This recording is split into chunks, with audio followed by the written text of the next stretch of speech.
ഭാഗത്തിൽ തയ്യൽക്കാരൻ പരമേശിന്റെ അടുത്തു നിന്നും അപർണ ഗീതയ്ക്ക് വേണ്ടി ഗ്ലൗസ് വാങ്ങി വരുന്നു. വീടിനടുത്ത് അവർ ഒരു പുലിയെ കാണുന്നു. പുലിയിൽ നിന്നും രക്ഷപ്പെടാൻ വേണ്ടി ഓടിയ അപർണ കിണറ്റിൽ വീഴുന്നു.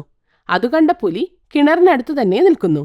കുറെ നേരം അവിടെ നിന്നിട്ടും അപർണ പുറത്തു വരുന്നില്ലെന്ന് കണ്ട പുലി വീടിന്റെ വാതിലിനടുത്ത് പോയി നിൽക്കുന്നു. തുടർന്ന് എന്തുണ്ടായി എന്ന് ഈ 7-ാം ഭാഗത്തിൽ നമുക്ക് കാണാം.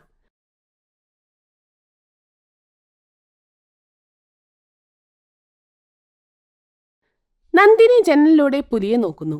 അപ്പോൾ കിണറ്റിൽ നിന്ന് അപർണ പതിയെ പതിയെ കയറിൽ പിടിച്ചു കയറി മുകളിലേക്ക് വരുന്നു. അപർണ മുകളിൽ വരുന്നത് കണ്ട നന്ദിനി ഇങ്ങനെ പറയുന്നു: അമ്മേ, പുലി ഉറങ്ങുകയാണ്. അങ്ങനെ തന്നെ പതിയെ കിണറ്റിൽ നിന്ന് പുറത്തിറങ്ങി ഒച്ചയുണ്ടാക്കാതെ വീടിന്റെ പുറകിലൂടെ വാ. ഇങ്ങനെ പറഞ്ഞിട്ട് നന്ദിനി അപർണയെയും ഉറങ്ങുന്ന പുലിയെയും മാറി മാറി നോക്കുന്നു. കിണറ്റിൽ നിന്ന് ഇറങ്ങാൻ ശ്രമിക്കുന്ന അപർണ ഉറങ്ങുന്ന പുലിയെ കാണുന്നു. ഇതാണ് നല്ല സമയം എന്ന് മനസ്സിലാക്കിയ അപർണ ഒച്ചയുണ്ടാക്കാതെ കിണറ്റിൽ നിന്ന് പുറത്തിറങ്ങുന്നു. വീടിന്റെ വാതിൽക്കൽ കിടന്നുറങ്ങുന്ന പുലിയെ ഉണർത്താതെ അവർ പതിയെ നടക്കുന്നു.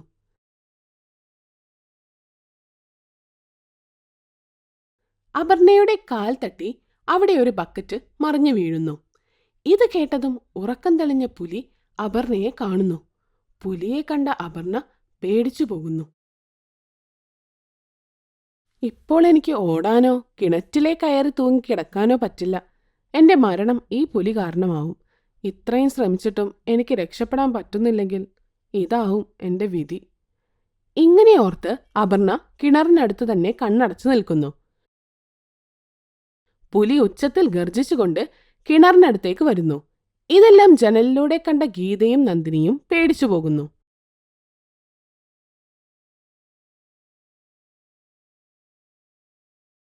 അമ്മേ, പെട്ടെന്ന് ഓടി വീടിന്റെ പുറകിൽ വാ. അവിടെ വാതിൽ തുറന്നിട്ടിരിക്കുവാ. പുലിയിൽ നിന്ന് രക്ഷപ്പെട്. ഇല്ല ഗീത, തവണ ഞാൻ രക്ഷപ്പെടുന്നെന്ന് എനിക്ക് തോന്നുന്നില്ല. എനിക്ക് ചെയ്യാൻ പറ്റില്ല. ഈ പുലി എന്നെ കൊല്ലും. ഗീതേ, നീ സൂക്ഷിക്കണേ. നീ വലിയ നടിയാകാൻ പോകുന്നവളാ. ഞാൻ നിന്നെ മുകളിലിരുന്ന് നോക്കിക്കൊള്ളാം. കിട്ടുന്ന കാശെല്ലാം ആ നന്ദിനിക്ക് കൊടുക്കല്ലേ. അതെല്ലാം നീ തന്നെ വെച്ചോ. ആരെയും വിശ്വസിക്കരുത്, കേട്ടോ മോളെ. അപർണ കിണറിനടുത്ത് നിന്നിട്ട് ഗീതയോട് ഇങ്ങനെ പറയുന്നു. നന്ദിനി അടുക്കളയിലേക്ക് പോയി ഒരു കത്തി എടുത്തു കൊണ്ടുവന്ന് വീടിന്റെ പുറത്തിറങ്ങാൻ നോക്കുന്നു. ഇത് കണ്ട ഗീത നന്ദിനിയുടെ അടുത്തേക്ക് വരുന്നു. ഈ കത്തി കൊണ്ട് ആ പുലിയെ കൊല്ലുമോ? അതെ ഗീത, ഞാൻ ഒന്നുകിൽ ആ പുലിയെ കൊല്ലും, ഇല്ലെങ്കിൽ ആ പുലി എന്നെ. എന്തെങ്കിലും ചെയ്തേ പറ്റൂ. ഒരു പെണ്ണിന് അച്ഛൻ കൂടെയില്ലെങ്കിലും കുഴപ്പമില്ല, പക്ഷെ അമ്മ എപ്പോഴും കൂടെ ഉണ്ടാവണം. അത് വളരെ അത്യാവശ്യമാണ്. നിനക്ക് നിന്റെ അമ്മയെ നഷ്ടപ്പെടാൻ ഞാൻ സമ്മതിക്കില്ല. സുദർശൻ അപ്പോൾ അവരുടെ അടുത്തേക്ക് വരുന്നു. മണ്ടത്തരം കാണിച്ച് രണ്ടുപേരും ആ പുലിക്കിരയാവല്ലേ. ആലോചിച്ച് ചെയ്യൂ. നിങ്ങളാണല്ലേ അതുപോലെ സിനിമാക്കാരനും. നിങ്ങളുടെ ഹീറോയോട് വന്ന് ആ പുലിയെ പിടിക്കാൻ പറ. എന്റെ അമ്മയെ ഈ അവസ്ഥയിൽ നിന്ന് രക്ഷിക്കൂ. അത് സിനിമ, ഇത് ജീവിതം. ഇതെന്നെ കൊണ്ട് പറ്റില്ല. ഇങ്ങനെ പറഞ്ഞിട്ട് അവിടെ നിന്ന് പോകുന്നു. അപർണ കിണറിനടുത്ത് കണ്ണടച്ചു തന്നെ നിൽക്കുന്നു. അപർണ പേടിച്ച് ശരിക്കും ശ്വാസം വിടാൻ പോലും കഴിയാതെ നിൽക്കുകയായിരുന്നു. ആഹാ, നല്ല വണ്ണമുള്ള നല്ല ഫ്രഷ് ആളാണല്ലോ. നിന്റെ ഇറച്ചിക്ക് നല്ല സ്വാദുണ്ടായിരിക്കും. അപ്പോൾ നന്ദിനി കത്തിയുമായി വീടിന് പുറത്തേക്ക് വരുന്നു. പുലി അപർണയെ കടിക്കാനായി മുന്നോട്ടാഞ്ഞതും നന്ദിനി ഇങ്ങനെ പറയുന്നു. എടാ പുലി! ഈ ശബ്ദം കേട്ടതും പുലിയും അപർണയും നന്ദിനിയെ നോക്കുന്നു. നന്ദിനി കത്തിയുമായി ദേഷ്യത്തിൽ നിൽക്കുകയായിരുന്നു. ഗീതയും സുദർശനും ഇത് ജനലിലൂടെ നോക്കിക്കൊണ്ടിരിക്കുന്നു. ഓ ഭാഗ്യം, ഇവൾ പുറത്തു വന്നല്ലോ. ഇനി ഞാൻ പതുക്കെ വീടിനകത്ത് കയറും. ഇങ്ങനെ അപർണ മനസ്സിലോർക്കുന്നു. എന്നിട്ട് ഇങ്ങനെ പറയുന്നു. എടാ പുലി, ഞാൻ പ്രായം ചെന്നവളാണ്. എനിക്ക് രക്തം കുറവായിരിക്കും. നല്ല ഇറച്ചി നിനക്ക് കിട്ടില്ല. അത് കണ്ടോ? അവൾ ചെറുപ്പമാണ്. നല്ല രക്തവും നല്ല ഇറച്ചിയും കിട്ടും. എന്നെ വിട്ടിട്ട് അവളെ തിന്നോ. അപർണ പുലിയോട് ഇങ്ങനെ പറയുന്നു. ഇത് കേൾക്കുന്ന പുലി അപർണയെ തുറച്ചു നോക്കിക്കൊണ്ടിരിക്കുന്നു. ഇതെന്തു പറ്റി? ഇതുവരെ കരഞ്ഞുകൊണ്ടിരുന്നു.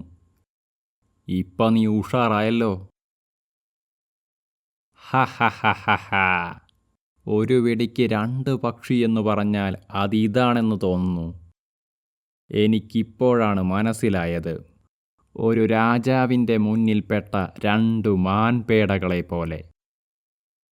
നിങ്ങളുടെ സമയം അടുത്തു കഴിഞ്ഞു. പുലി, എൻ്റെ അമ്മയെ ഒന്നും ചെയ്യരുത്. നീ ചെറുപ്പമല്ലേ, നീയൊന്ന് വെയിറ്റ് ചെയ്യേ. എൻ്റെ ശൗര്യം ഞാൻ നിനക്ക് കാണിച്ചു തരാം. പെട്ടെന്ന് പുലി നന്ദിനിയുടെ നേരെ തിരിയുന്നു. ഇതാണ് നല്ല സമയം എന്ന് മനസ്സിലാക്കിയ അപർണ പതിയെ വീടിന് പുറകിലേക്ക് നടക്കുന്നു. അവിടെ തുറന്നു കിടന്ന ജനലിനടുത്ത് എത്തി ഇങ്ങനെ പറയുന്നു: ഗീതേ, നീ എവിടെ പോയി കിടക്കുവാ? പെട്ടെന്ന് പുറകോട്ട് വാ. ഗീതയും സുദർശനും മുൻഭാഗത്തെ ജനലിലൂടെ നന്ദിനിയെ നോക്കുകയായിരുന്നു. പുലി നന്ദിനിയുടെ അടുത്തെത്തുന്നു. പുറകിലെ ഭിത്തിയുടെ മറവിൽ നിന്ന് അപർണ ഇത് നോക്കുന്നു. എന്താടാ പുലി, നീ ഇങ്ങനെ മിണ്ടിക്കൊണ്ടിരിക്കുകയേ ഉള്ളൂ? അവൾ പറയുന്നതൊന്നും കേൾക്കണ്ട. നിന്റെ വിശപ്പ് മാറുന്നതിന് മുമ്പ് അവളെ കഴിച്ചോ. നീ എപ്പോഴാ അവസാനം കഴിച്ചതെന്ന് വല്ല ഓർമ്മയുണ്ടോ? അപർണ ഇങ്ങനെ ആലോചിക്കുന്നു. നന്ദിനിയുടെ അടുത്തെത്തിയ പുലി അവൾ ഗർഭിണിയാണെന്ന് മനസ്സിലാക്കി അവളെ തന്നെ നോക്കി നിൽക്കുന്നു. നന്ദിനി പേടിച്ചാണ് നിൽക്കുന്നത്. ഓഹോ, അമ്മമാനിനെ രക്ഷിക്കാൻ വന്ന ഈ കുഞ്ഞുമാനിനറിയില്ലയോ? അതോ മറന്നുപോയോ? എന്താ ഇവൾ ഗർഭിണിയാണെന്ന്? അങ്ങനെ വല്ലാതെ കളിക്കാൻ നിന്നാൽ 2 പേരെയും കൊല്ലും. ഒരു പുലിയെ കൊന്ന എനിക്ക് ഒരു പുലിയേയും കൂടി കൊല്ലുന്നത് അത്ര ബുദ്ധിമുട്ടുള്ള കാര്യമൊന്നുമല്ല. എന്താ, നീയൊരു പുലിയെ കൊന്നിട്ടുണ്ടെന്നോ? എനിക്കത് വിശ്വാസമില്ല. കാണിച്ചാൽ നിനക്ക് വിശ്വാസാകൂ? കണ്ടാൽ വിശ്വസിക്കാം. മിണ്ടാതെ നന്ദിനി അവിടെ നിന്ന് പോകുന്നു. നന്ദിനിയുടെ പുറകെ പുലിയും നടക്കുന്നു. അവർ വീടിന്റെ അടുത്തുനിന്ന് പോയപ്പോൾ വീട്ടിൽ നിന്നും ഗീതയും സുദർശനും പുറത്തു വരുന്നു. ഗീതയും അപർണയും സുദർശനും കൂടി സുദർശന്റെ കാറിൽ നന്ദിനിയെ ഫോളോ ചെയ്തു പോകുന്നു.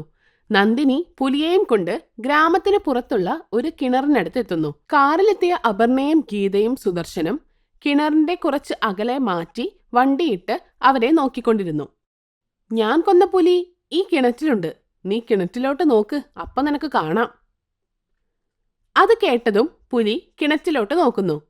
പുലി അവന്റെ തന്റെ രൂപം കണ്ണാടിയിൽ എന്ന പോലെ കിണറ്റിലെ വെള്ളത്തിൽ കണ്ട് പേടിച്ചു പോകുന്നു. എൻ്റെ ദൈവമേ, അപ്പോൾ ഇവൾ ധൈര്യശാലി തന്നെ.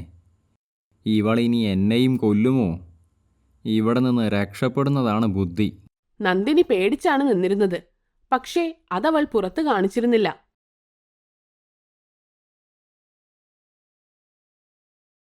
എടാ മണ്ടൻ പുലി, നീ അവൾ പറയുന്നത് കേൾക്കാതെ അവളെ തിന്ന്. നീ അവളെ തിന്നാൽ നിന്റെ വിശപ്പും പോകും, ഞങ്ങൾക്ക് സന്തോഷവുമാകും. നന്ദിനി അവളുടെ ജീവൻ പോലും പണയം വെച്ച് നിങ്ങളെ രക്ഷിച്ചു. പക്ഷേ ആൻറ്റി, നിങ്ങൾ അവളെ കൊല്ലാൻ പറയുന്നു. എന്താ അങ്ങനെ? അവൾ എന്നെ രക്ഷിച്ചതൊന്നുമല്ല. ഞാൻ എന്റെ കഴിവുകൊണ്ട് കിണറ്റിൽ നിന്ന് പുറത്തു വന്ന് സ്വയം രക്ഷപ്പെട്ടതാ. അല്ലാതെ അവളല്ല എന്നെ രക്ഷിച്ചത്. ആ പുലിയെ നീ കണ്ടോ? ആ, ഞാൻ കണ്ടു യുവറാണി. യുവറാണി? ഞാനോ? എന്തു പറ്റി പുലി? നിന്റെ സംസാര രീതി ആകെ മാറിപ്പോയല്ലോ. നിങ്ങളുടെ ധൈര്യവും കഴിവും കണ്ട് എനിക്ക് പേടിയായി യുവറാണി. കിണറ്റിൽ കണ്ട പുലി എന്താണ് പറഞ്ഞത്? നിന്നോടും കൂടെ ചെല്ലാൻ പറഞ്ഞോ? പോകുന്നോ? ഞാൻ നോക്കുമ്പോൾ അതും എന്നെ നോക്കുന്നു. വേണ്ട വേണ്ട, എനിക്കതിനടുത്തേക്ക് പോകേണ്ട. ഞാൻ ഇവിടുന്ന് പൊക്കോളാം. ഞാൻ ഇവിടെ ആരെയും ഉപദ്രവിക്കില്ല. ഇവിടെ നിന്ന് പൊക്കോളാം. നിന്റെ കൂട്ടുകാരൻ കിണറ്റിലുണ്ടല്ലോ. നീ അവനെ രക്ഷിക്കാതെ പോകുന്നത് മോശമല്ലേ? നീ പോയി അവനെ രക്ഷിക്ക്. ഇത് കേട്ടതും പുലി ഒന്നും മിണ്ടാതെ അവിടെ നിന്ന് പോകുന്നു. ഗീതയും സുദർശനും കാറിൽ നിന്ന് ഇറങ്ങി നന്ദിനിയുടെ അടുത്തെത്തുന്നു. താങ്കളൊരു സംഭവം തന്നെ. ആ പുലിയെ പേടിപ്പിച്ച് ഓടിച്ചില്ലേ? അതെ ചേച്ചി, നിങ്ങളുടെ ധൈര്യം അപാരം തന്നെ. നിങ്ങൾ എന്തിനാ ഇവിടെ വന്നത്? നിങ്ങൾ വീട്ടിൽ പൊക്കോ. ചേച്ചി വരുന്നില്ലേ? ഞാൻ നടന്നെത്തിക്കോളാം. നിങ്ങൾ കാറിൽ പൊക്കോ. അങ്ങനെ ഗീതയും സുദർശനും അപർണയും കാറിൽ വീട്ടിലേക്ക് പോകുന്നു. നന്ദിനി നടന്ന് വീട്ടിലേക്ക് പോവുകയായിരുന്നു. കാറിലിരുന്ന് അപർണ ഇങ്ങനെ പറയുന്നു: ഇവൾ ഞാൻ കരുതിയതുപോലെയല്ല. ഈ ഗർഭിണിയായ വളർത്തുമകൾക്ക് നല്ല ധൈര്യമാണല്ലോ. കത്തിയും പിടിച്ച് സ്വന്തം ജീവൻ പോലും നോക്കാതെ അവൾ പുലിയുടെ മുന്നിൽ പോയി നിന്നല്ലോ. ഇല്ലായിരുന്നെങ്കിൽ ആ പുലി എന്നെ തിന്നേനെ. എന്റെ ഗീതമോളും അമ്മേ അമ്മയെന്നും വിളിച്ച് കരഞ്ഞേനെ. എന്റെ വളർത്തുമകൾ ഞാൻ മരിച്ചതിൽ സന്തോഷിച്ചേനെ. കാറിൽ പോകുന്ന അവർ വഴിയിൽ പുലി നിൽക്കുന്നത് കാണുന്നു. അത് കണ്ടതും സുദർശൻ സഡൻ ബ്രേക്ക് ഇട്ട് വണ്ടി നിർത്തുന്നു. ഗീതയും അപർണയും ഞെട്ടിപ്പോകുന്നു. പുലി അപർണയെ തന്നെ നോക്കി നിൽക്കുകയാണ്. എന്നിട്ടും വലിയ ഉച്ചത്തിൽ ഗർജിച്ചിട്ട് അവരുടെ നേരെ നടന്നു വരുന്നു. ഈ പുലി നമ്മളെയും കൊണ്ടേ പോകുമെന്നാ തോന്നുന്നത്. ഇനി നമ്മൾ എങ്ങനെ രക്ഷപ്പെടും? പുലി അവരെ നോക്കി ഗർജിച്ചുകൊണ്ട് നിൽക്കുന്നു. സുദർശൻ വണ്ടി റിവേഴ്സിലിട്ട് വണ്ടി തിരിച്ച് വന്ന വഴിയെ തിരിച്ചു പോകുന്നു. പുലി ആ വണ്ടിയുടെ പുറകെ ഓടി വന്നുകൊണ്ടിരിക്കുന്നു. പുലി പ്രതികാരം വീട്ടാൻ വന്നതാകുമോ? അങ്ങനെയാണെങ്കിൽ അപർണ എങ്ങനെ രക്ഷപ്പെടും? ഇതെല്ലാം നമുക്ക് 8ാം ഭാഗത്തിൽ കാണാം.